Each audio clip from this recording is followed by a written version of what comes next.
family. This is Anjanette Potter, also known as LIVESTREAM, and you are listening to basically part 2 of Monday live stream.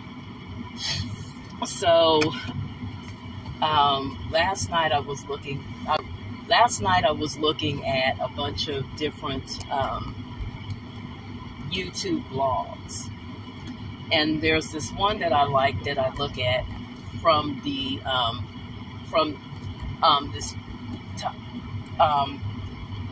from this site called The Take. So it was talking about the weirdo, and I always thought it was interesting because most of what you see on many things is white centered. Very seldom. I remember when the whole Oscar so white thing was going on, and I remember saying, why are we shocked? Isn't everything in this country catered toward white people? And about white desires and white this, even the whole thing with natural hair versus straight hair is white centered. And I remember saying, answering on a particular group, and I said, long straight hair isn't us anyway. Okay? Long straight hair, having straight hair is a white beauty standard, because our hair don't do that. And even though there's data out that is now showing that now relaxers are bad for your body and cause a whole lot of damage, many black women are still out and reaching for the creamy crap. So anyway, looking at The Take, they did this one called The Weirdo. And I thought it was interesting because it involved a lot of characters that I have liked throughout, movies and TV. So one of my favorite characters in TV out of the Addams Family is Wednesday. I can remember looking at Blackish and thinking that the one dark-skinned girl reminded me of Wednesday Addams. Now, I'm a Wednesday Addams fan, I will not lie, because Wednesday is very, very, very, very, not just weird, Wednesday is almost dangerous. But I like Wednesday.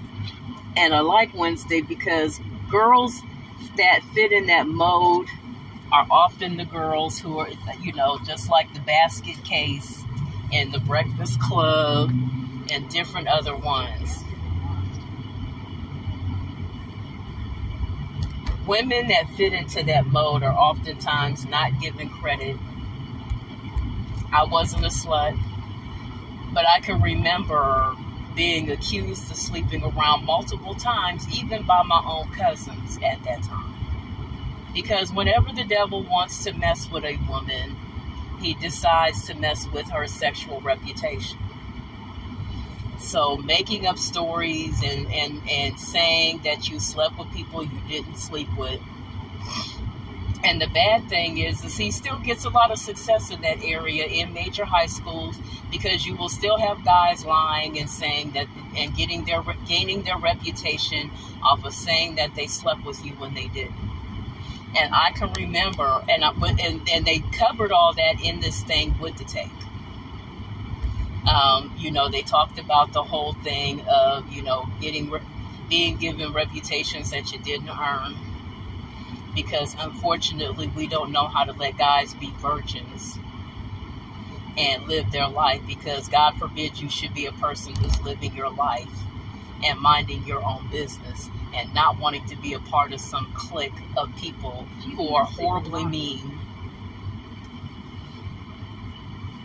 Because it really does take advantage. It plays on your desire to belong, because we're social creatures. And so oftentimes, no one wants to be isolated. No one wants to be the outcast.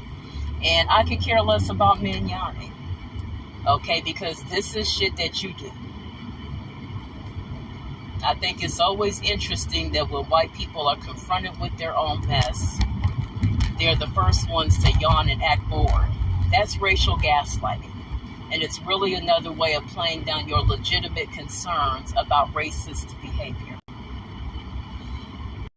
Anyway, so I'm looking at this, and the only part of it that really kind of got on my nerves was it went right where mostly white, predominantly white high schools go with people of color all the freaking time. You're only weird because you're hurting somebody before. Does it ever occur to some of you people that you're just mean as hell? I just came out of a church that emphasized community, and it was really a cover for their pastor being caught up in all kinds of sexual misconduct. So I left that church. And I left it because I don't believe that women and children should be prostituted, and they should definitely not be prostituted by the church. I'm not a prostitute. Okay? And I don't believe in covering up for human trafficking, so I left out of that church. If you've been following any of my posts, yes, I said the apostolic church is involved in human trafficking, because they are. Forcing marriages, forcing and arranging marriages, and trying to force people to be sexually active against their will is human trafficking. Now, I'm not afraid of none of you Negroes. And I'm not afraid of any of the women because when I was younger and I was in high school, see, things have changed. Because we guys who weren't about anything used to love to pit women against each other. And back at that time, we were smart enough to recognize when we were being pit against another woman. And yes, I said weak mugs with no game.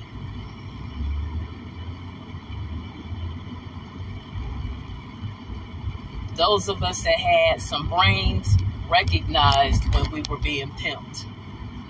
Okay? So I have never been a fan of guys who do that. So whenever I hear people, don't you want to be liked? Not by you. If I've got to be a prostitute for you to like me, then you're just not going to like me. Okay? And when you're saying, well, this, that, and the other, because white high school, and I went to a predominantly white junior high school and a predominantly white elementary school. The values are different.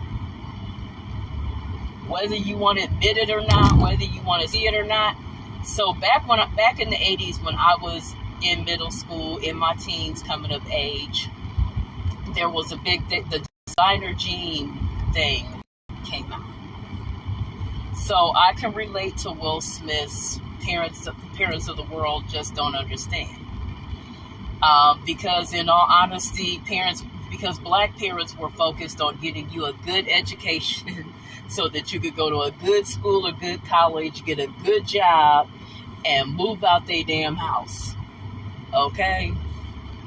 They wanted you to get a good job, making good money so that you could afford to live good, so that if nothing else, even though you still gonna have to deal with this racist bullshit out here that white people call living in the United States, you would still be able to not have to be dealing with the redlining, you could afford to live in a decent neighborhood. And unfortunately, being a black person, there's no safe place, because the hood is terrible, because you have black folks that are doing stupid shit, and most of it is aimed at other black people. But what they don't tell you is living in some of these good so-called neighborhoods, you're going to suffer a whole lot from people who don't really want you in their neighborhood, and the whole purpose for them moving in that neighborhood was to get away from you. And now you can afford to live where you want, and you're coming into the neighborhood that they thought was going to be a respite from you. Which is why you see all these tapes of white people confronting black people and asking for ID and acting as though they're entitled to know why you're in that area when they don't do that to other white people. Okay? Now, that's what that is. And so I looked at this tape and I was just like, why do white people assume that everybody wants to be around them?